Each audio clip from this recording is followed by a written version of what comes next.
The Mercer's Hall in Bristol had housed a great many serious mornings in its 2 centuries of existence. Letters of credit negotiated, ship manifests disputed, the quiet measured dissolution of fortunes both made and lost at sea. But the creditors' meeting called for the 14th of March, 1822, had drawn, even by the Hall's exacting standards, a crowd of unusual eagerness. They came for the Silvergate Trading Company, or rather, for what remained of it. The company had been founded 60 years earlier by the first Lord Crestfield, built by steady and unglamorous effort into one of Bristol's more reliable merchant houses, and then, under the late second Earl's rather less attentive management, quietly mortgaged into a condition of crisis that no ordinary restructuring could now address. The late Lord Crestfield had died the previous autumn, and his heir, the new and very young 3rd Earl, had discovered within weeks of the funeral that the company his grandfather had built over a lifetime was being held together by little more than goodwill, old reputation, and an increasingly impatient cluster of creditors. And so the creditors had been called. And they had come, as creditors always do, with a particular species of cheerful readiness. For there is nothing quite so bracing to a merchant lord as the prospect of acquiring a good trade route at a troubled company's expense. The long oak table in the exchange room was ringed with them. Merchant lords and ship owners, and counting house partners from Bristol and Bath, and a good deal of London besides, all come to assess what might be salvageable from the ruin of Crestfield's company, and to secure the largest possible portion of it before anyone else at the table reached the same calculation. Lord Marcus Crestfield, the 3rd Earl, sat at the head of that table with his face composed into an expression of controlled calm that must have cost him considerable effort to maintain, for he was 24 years old and had been sitting in that chair for 3 hours watching the enterprise his grandfather had built, being discussed, divided, and effectively disposed of by men who had not built a single thing themselves. Into that oak-panelled, self-satisfied room walked a woman in a plain grey wool dress, who carried no companion and nothing but a worn leather satchel, and who took the only remaining chair, the one at the far end of the table, angled slightly aside, the sort of seat a secretary or a clerk might occupy, and settled herself with a quiet, unhurried composure that not one person at that long table troubled to notice for the first hour and a half of the proceedings. Her name was Mrs. Leonora Blackstone. She was 31 years old. She was a widow of 9 years' standing. And the men at that table, when they finally did notice her, reached one of 3 conclusions: that she was an assistant to one of the creditors, that she was a solicitor's clerk who had taken the wrong chair, or that she had wandered into an entirely wrong sort of meeting, and would shortly understand her error and excuse herself with appropriate embarrassment. The proceedings opened with the formal recitation of the company's liabilities, which were considerable, and then with the presentation of creditors' claims, which were numerous, and Mrs. Blackstone sat through all of it, with her satchel in her lap, and made small, careful notations in a slim notebook she produced from it, giving every appearance of someone dutifully recording the meeting on behalf of an employer seated elsewhere. Then Lord Dunmore, a large and particularly satisfied merchant lord, who had the bearing of a man accustomed to being the most important person in whatever room he occupied, finished presenting his own considerable claim against the Silvergate Company, and suggested, in the manner of a man concluding an argument, that the most practical course was dissolution, the roots sold off by lot, the remaining assets liquidated, the company wound up, and its debts addressed from the proceeds. It was, he said, the only reasonable commercial solution. It was at this point that Mrs. Leonora Blackstone opened her leather satchel, removed from it a considerable sheaf of papers bound with a black ribbon, and placed them flat on the table before her. The presiding clerk, whose job it was to manage the proceedings, looked up from his own papers. "Madam, are you representing a creditor in this matter?" "I am the creditor," said Mrs. Blackstone, without any particular change in tone, and I hold, if you would care to verify it, a majority position in the company's outstanding instruments." She named the sum she held, precisely, down to the last pound. The silence that followed lasted perhaps 4 full seconds. Then Lord Dunmore laughed. It was the easy, confident laugh of a man who was quite certain he had heard something absurd. "My dear lady," he said with a smile that managed to be simultaneously patronizing and dismissive, "this is a commercial creditors hearing involving very large sums of money. I rather think you may have confused it with something else entirely. Perhaps your employer's solicitor could assist you in locating the correct—" "I have no employer," said Mrs. Blackstone, without raising her voice. "I am here on my own account, with my own instruments, which are documented before you. The total face value of the notes I hold is—" and she named it again, this time with the precision of a woman who has held those numbers in her head for considerably longer than this meeting has been in progress. The laughter stopped. I am going to pause there. Right at that moment, the ledger open on the table, the figure hanging in the silence of a room full of men who were, a moment ago, quite certain they understood every person seated at that long oak table. I am going to pause and ask you to find the subscribe button for Moonlight at Bellwood and press it. It costs you nothing, and it means the next story reaches you the instant I have it ready. We have, you and I, a sort of arrangement by now. You sit still long enough to hear how things actually turned out, and I tell them to you straight. Come back with me now then, before I let that room catch its breath. Because before we go any further, you and I ought to understand exactly where Leonora Blackstone found those instruments, and what it tells you about a woman who carries a fortune in a leather satchel and sits quietly in the wrong chair until the moment it turns out to be precisely the right one. She had not been born into money, and she had not married into very much of it either. Her father was a solicitor in the city of Bath, a decent, methodical man of modest income who had given her a rather better education than most of his neighbors, considered strictly necessary for a girl, and the unmistakable air of a woman, chiefly because he found her questions more interesting than her brother's, and could not quite bring himself to stop answering them.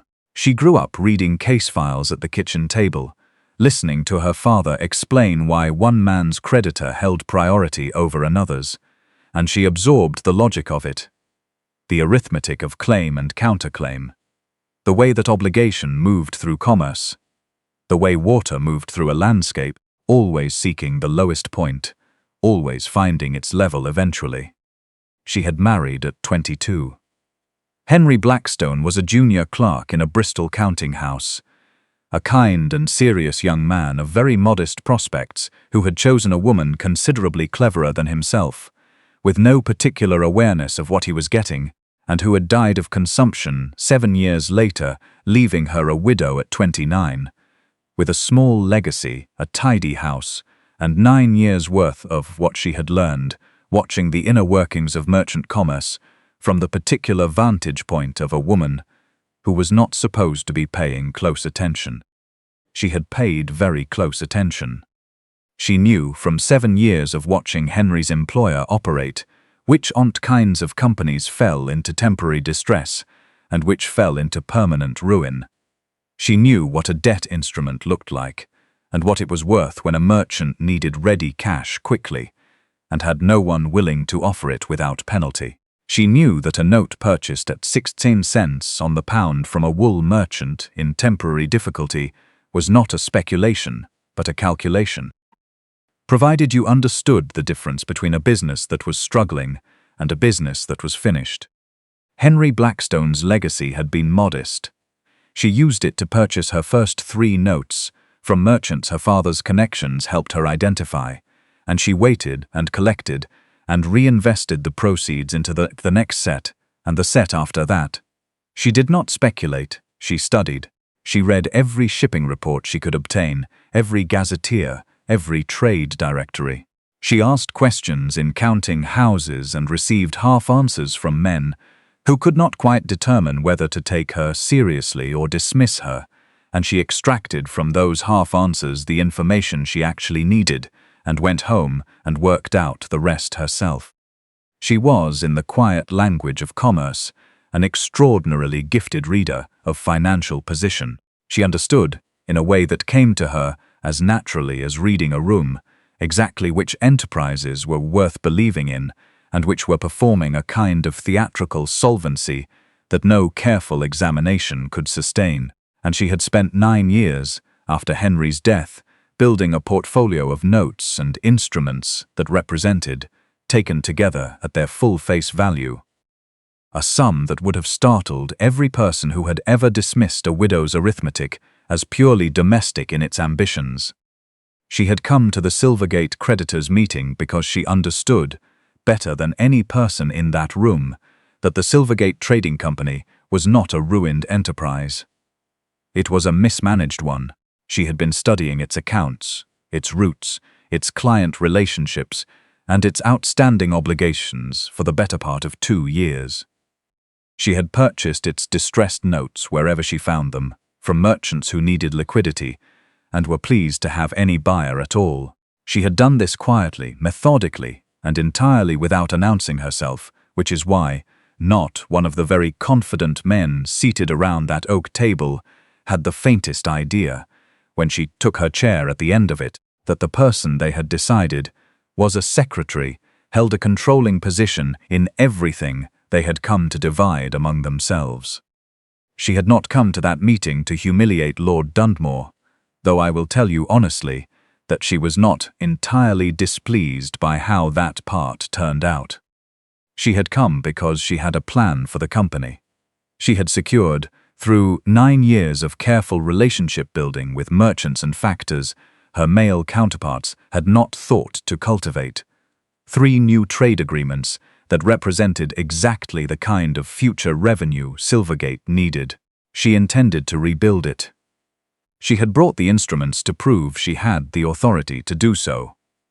And she had calculated, correctly as it turned out, that the most efficient way to establish that authority was to let the room arrive at its own comfortable assumptions and then set the figures in front of them.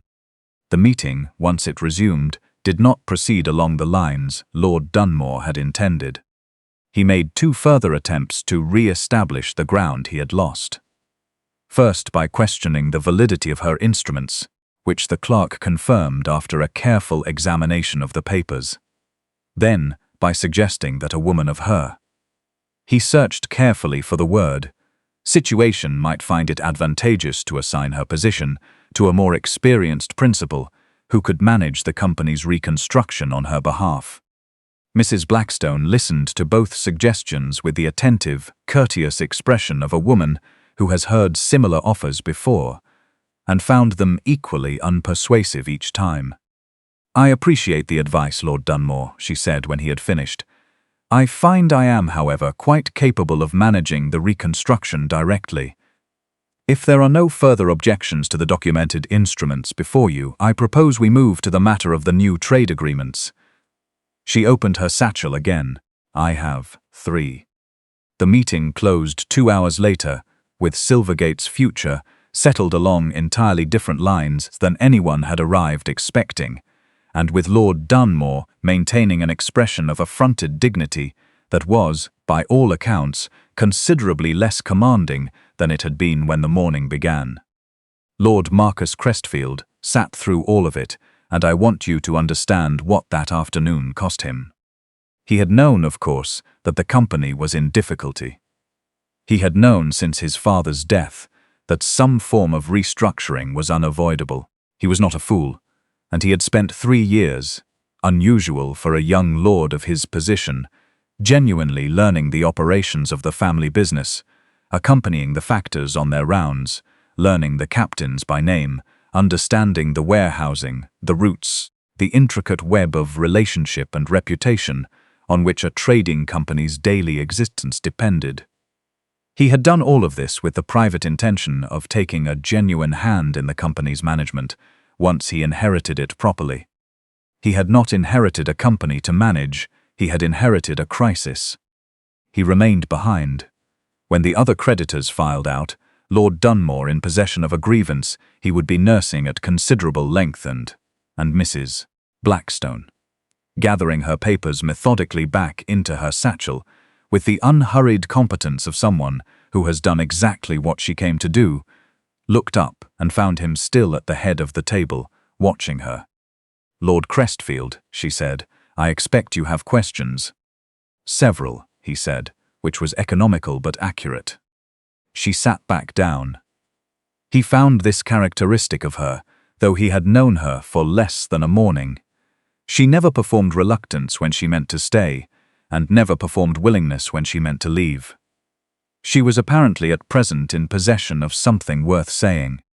"I did not come to this meeting to rescue you," she said, without particular preface. "I want you to understand that plainly, because I think you are the sort of man who would find the alternative version considerably more difficult to accept.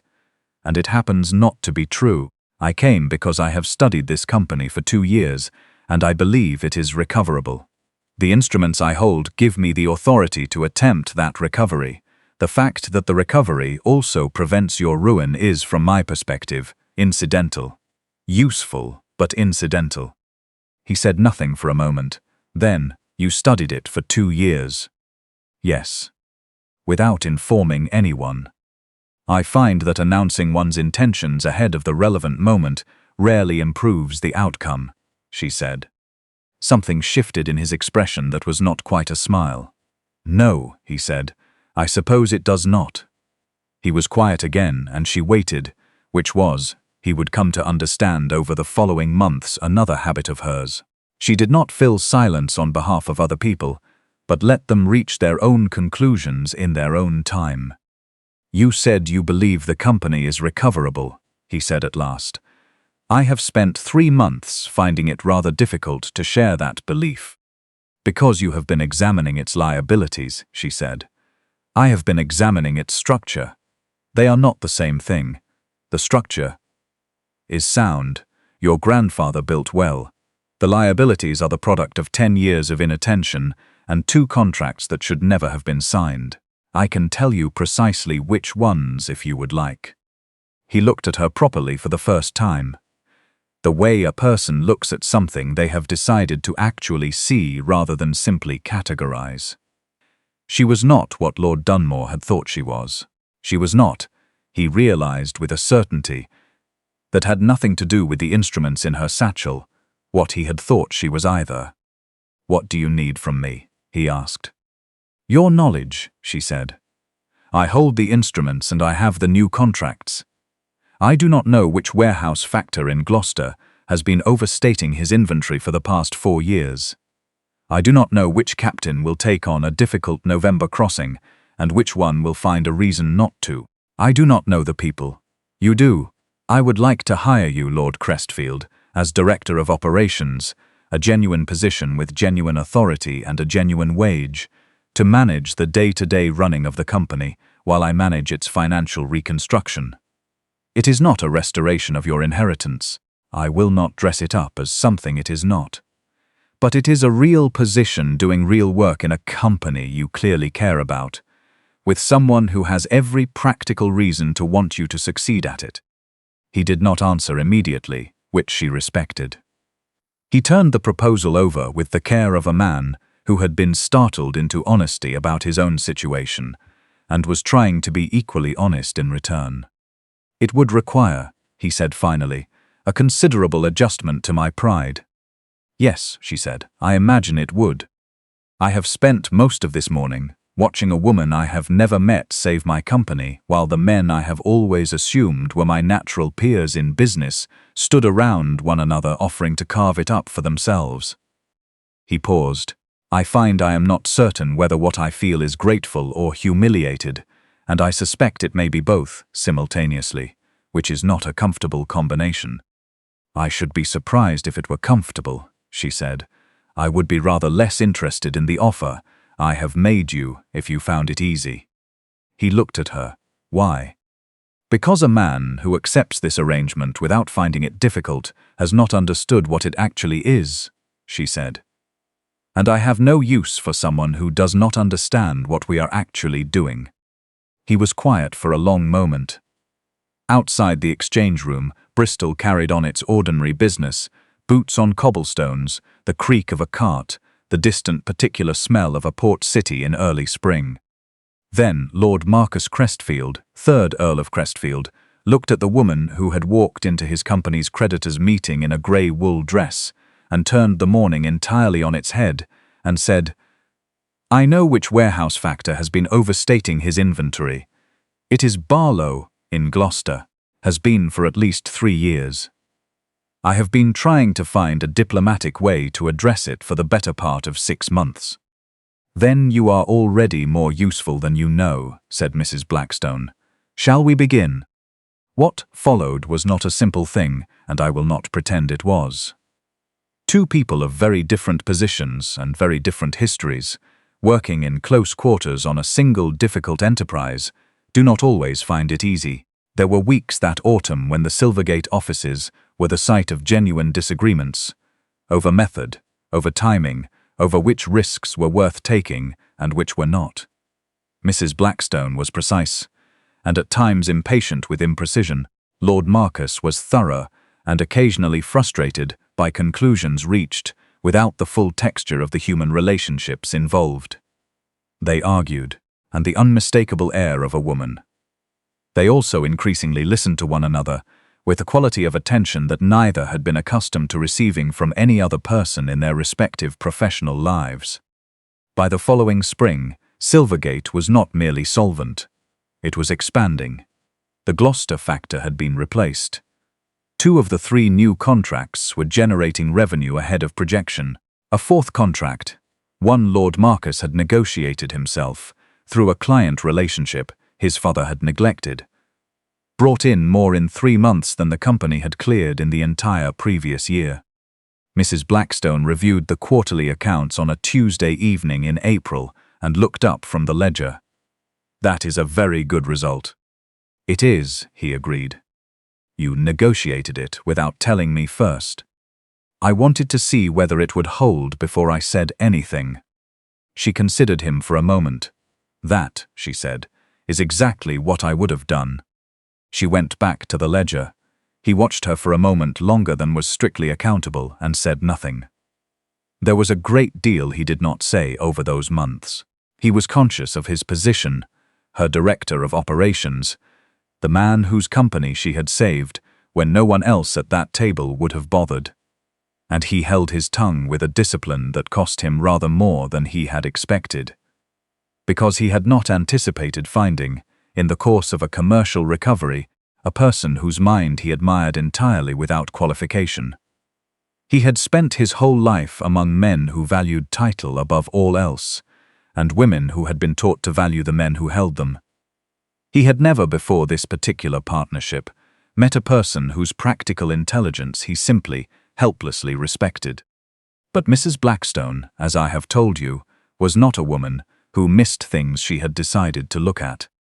"Lord Crestfield," she said one evening in late May, when they were finishing the last of the season's accounts and the Bristol offices were quiet, and the evening light was coming through the west-facing window at a particularly good angle. "You have been very careful with me for a considerable number of months." "I have," he said carefully. "I have watched you choose your words with a precision I find, frankly, excessive for a man who will argue with me for 20 minutes about warehouse contracts without a moment's hesitation." She closed the ledger. "I would rather, I think, hear the thing you have been not saying." He was quiet. Then, because he was at his core an honest man, and because she had just given him the opening he had not dared to make for himself, he said, "I am your employee, Mrs. Blackstone. I exist in the professional consequence of your decisions. If I tell you what I find myself, what I have—" He stopped, began again. "I cannot say what I feel without it, sounding precisely like the act of a man who has lost everything and is reaching for the nearest available security. I would rather say nothing at all. And have you think me merely reserved than say what I mean, and have you spend the rest of your days wondering whether I wanted you, or simply wanted the situation you represent." The room was very quiet. "Do you know," said Leonora Blackstone, "that you have just made the most effective argument in your own favor that I could have asked for?" He looked at her. A man who is calculating his advantage does not warn me about the calculation, she said. He hopes I never think to look for it. You have not only identified the suspicion I might reasonably have held, you have raised it yourself before I thought to raise it, which is precisely what a man who is not calculating would do. She studied him with the same direct, unhurried attention she had given the figures at that creditors' meeting 14 months earlier. The highest form of regard she offered anyone. I did not come to that meeting looking for anything but a workable company and the authority to rebuild it. I did not expect to find, inside what I was rebuilding, a person whose judgment I have come to rely on in a way I have relied on very little outside of my own. She paused. I am not offering to restore your company to you, dressed up as a marriage, Lord Crestfield. I think you would rightly find that arrangement dishonest, and I have too much respect for what you have genuinely earned this past year to offer you something dishonest. I am offering a partnership between two people who have built something together by different and genuinely complementary means, freely made, and made because I find, rather to my own surprise, that the work we have done together is the most satisfying I have known, and that the greater part of that satisfaction has to do with who is on the other side of the ledger, and the unmistakable air of a woman. Sitting across a counting-house desk from the woman who had walked into his company's dissolution, and turned it into something he had not known how to build himself, thought of the morning in March when he had sat rigid at the head of that oak table, watching men he had considered his natural peers divide what his grandfather had made. And this woman in grey wool had, with 9 years of patient invisible work, made all of them look considerably smaller than they had felt walking in. I have built nothing in my life, he said, that I am prouder of than what we have built this past year, and I will tell you honestly that I was not aware before this particular partnership that genuine pride of that kind was something a man could earn. I had always assumed it arrived with the title. He looked at her steadily. It does not arrive with the title. I know that rather well now. He held her gaze. But I think it may arrive with the right person.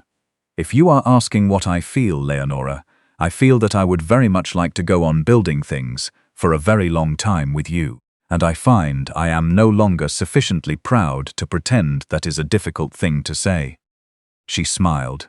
It was, he thought, the most unguarded thing he had ever seen on her face. Then let us draw up the terms, she said, and her eyes were warm with something that was at once entirely businesslike and entirely not, as equal partners. As we have been, if you think about it carefully, from the very beginning. They were married that autumn.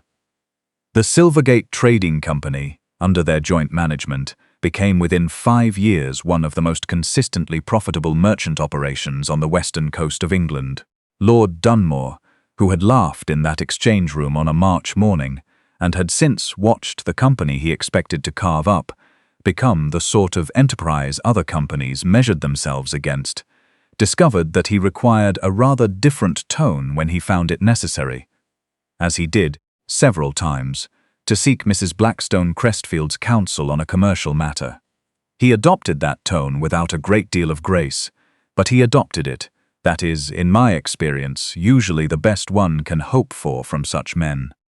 And Lord Marcus Crestfield, who had sat white-faced at the head of an oak table watching his inheritance discussed like a matter of simple arithmetic, came to understand over years of genuine partnership that he had not lost anything on that morning that was truly his to keep. The title had been his by the accident of birth, the company he had rebuilt, route by careful route, and contract by hard-won contract alongside a woman of extraordinary capacity, that was his by something considerably more permanent than inheritance. It was his because he had earned it, honestly, at the side of the only person who had ever asked him to. If you ask me what this story is truly about, my dear friends, I will tell you it is about the particular mistake of assuming that a quiet person who has taken the wrong chair is confused.